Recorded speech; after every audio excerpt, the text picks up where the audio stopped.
Welcome to Burgh Castle. An odd name for a village, as you will find no castle here.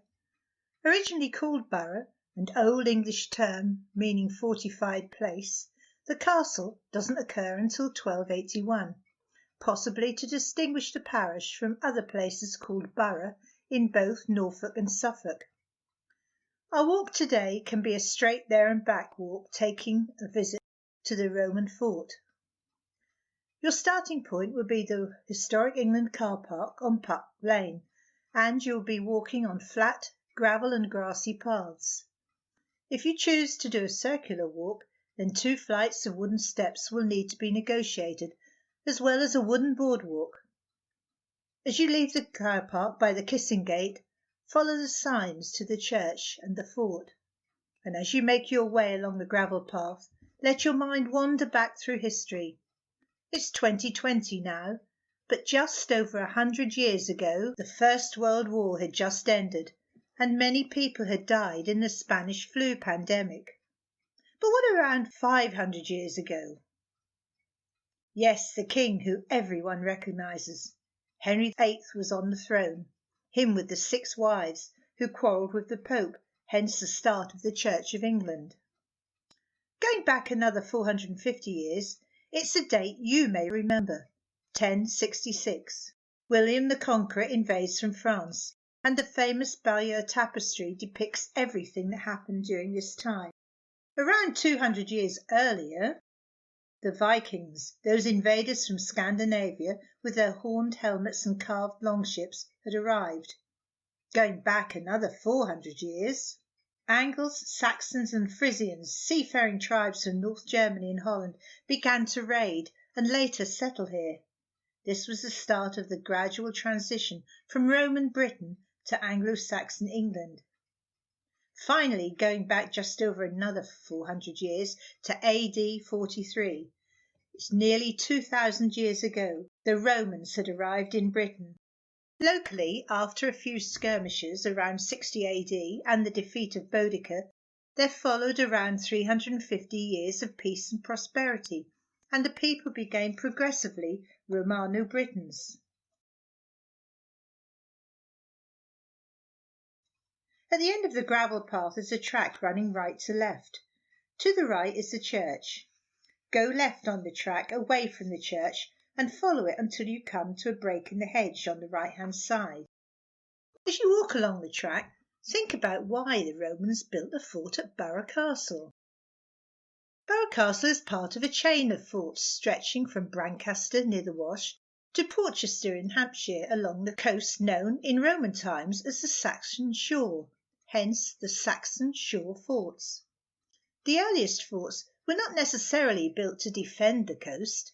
They may have acted as naval bases to protect trade routes and acted as trading posts, but it was not too long before they started to act as a deterrent and defence against raids by the Angles and Saxons. Burgh Castle was one of the later forts, built towards the end of 200 AD. You might wonder why a fort was built at Burgh Castle, as it's not on the coast. In Roman times, the area between the forts at Caister and Burgh Castle was open sea, with the mouth of the great estuary more or less where Great Yarmouth can be found today. Between them, the 2 forts would have been able to control and monitor activity in the estuary. The fields on either side of the track contain evidence of an extensive settlement or vicus around the fort. Going through the break in the hedge, we can look westward and clearly see the east wall of the fort across the field, some distance in front of us. Imagine you're a member of the local population in the late 200 AD. This would be something, the like of which you'd never have seen before. Before the Romans came to Britain, buildings were made from timber and earth. Using flint, brick and lime mortar was a new technology. After the Roman period, local people went back to building with timber and earth. Flint building didn't happen again for 600 years. Walk across the field towards the gap in the centre of the wall. This is where the main gate was sited. It was a wooden structure, guarded 24/7, with guardrooms on either side. The fort here held a cavalry unit of some 300 men and horses. We know this because one of the most important finds has been the remains of an iron helmet, now in the Time and Tide Museum. Finds of hairpins, brooches, beads, and even infant bones show the presence of women and children. Walking southwards along the east wall, you can see the original height of the wall, some 15 feet, or 4.6 metres. You can easily imagine a wooden balustrade along the top, allowing soldiers to walk the walls. Here, much of the outer material has been removed for use in local buildings, but later we can see some much better preserved sections. The towers you come across are called bastions. There were originally 10 solid circular structures, each weighing 170 tons, and with a large central hole at the top. The hole could have been for a ballista or a large catapult, or more probably for a timber watchtower. At the south end of the east wall, go round the bastion to the south wall. The south wall is the best preserved section of the wall. The core of the wall is of rubble and hard, sandy yellow lime mortar. This is faced on both sides with knapped, squared flints and up to 7 triple layers of red, fired clay tiles, which help to bond the facing stones to the core, and assisted with levelling as the wall was built. The lime mortar on the facings is pinker than that used in the core. Crushed tiles have been added to make it harder and more waterproof. The materials used reflect which was available locally. There's no stone in Norfolk, but there is an abundance of flint in the underlying chalk and on the fields and the seashore. Clay for the tiles was easily dug locally. In fact, in the 1800s, there was a brickmaker's in Burgh Castle which supplied a lot of bricks for buildings in Yarmouth. The wall is about 10 feet or 3.2 metres thick at the bottom, tapering to about 5 feet or 1.5 metres at the top. Walk along the south wall and westward towards the river to the gap by the wall where you will see a bastion has toppled over. Look at the top of the toppled bastion and you can see the square hole where the watchtower or ballista might have been sited. The bastion was toppled and a gap in the wall was created to allow for a Norman ditch that surrounded a small, probably wooden, motte and badle castle that once stood in this part of the fort. It was one of the hundreds built by the Normans to protect their new lands. This is evidence of the interior of the fort being inhabited long after the Romans had left it.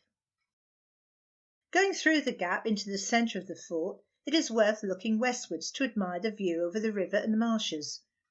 In Roman times, the missing west wall would have blocked the view. It probably tumbled into the estuary soon after the Romans left.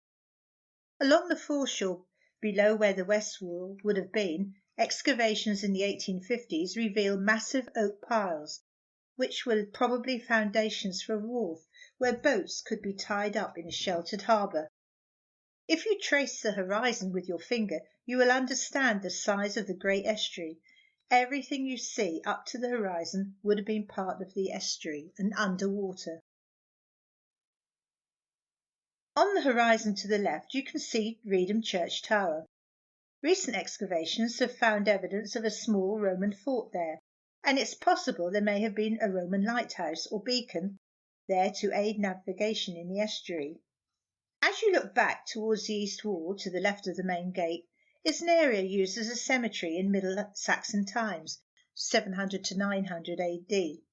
Excavations in 1958 to 1961 revealed more than 160 graves aligned east to west in rows, and including women and children. There were also the remains of a timber church, yet more evidence of a major reuse of the site. An Irish missionary named Fursey was given land, thought to be at Burgh Castle, to build a monastery in 631 by the then King Sigbert of East Anglia, who was a Christian. No doubt the Roman walls would have provided a ready-made monastic enclosure, and the remote position would have been ideal. After about 10 years, times became troubled for Christians, and Fursey and his brother left to go to France. The monastery survived, but not for long. The inside of the fort is big enough to house at least 5 football pitches, and would have been flatter in Roman times. All the activity that's taken place over the centuries, the habitation, the clay quarrying and the farming, has caused the land to become uneven. At this point you can return to the east gateway and make your way back to the car park, probably calling in the church on the way, if it's open. If you want to walk a bit further, go out at the northwest corner and down some steps to lower ground, walking along the path, and you will come to an observation post that will give you great views and ideas of the wildlife you will find around. Moving on from here, you will come across another set of steps on the right, which will take you down to the boardwalk and the reed beds. Upon reaching Church Farm, turn right and make your way up to the church. If the church is open, it is well worth a visit. It was built in late Saxon times and dedicated to St. Peter and St. Paul. The round tower dates back to the 11th century, and you can see here many of the Roman tiles from the fort. The church possesses some interesting stained glass windows, including one of St. Fursey. There is a stone Celtic cross erected in 1897 to commemorate St. Fursey in the churchyard. We hope you've enjoyed this virtual Burgh Castle walk and may feel like doing it for real sometime in the future when government guidelines allow, because currently the car park at Burgh Castle is closed.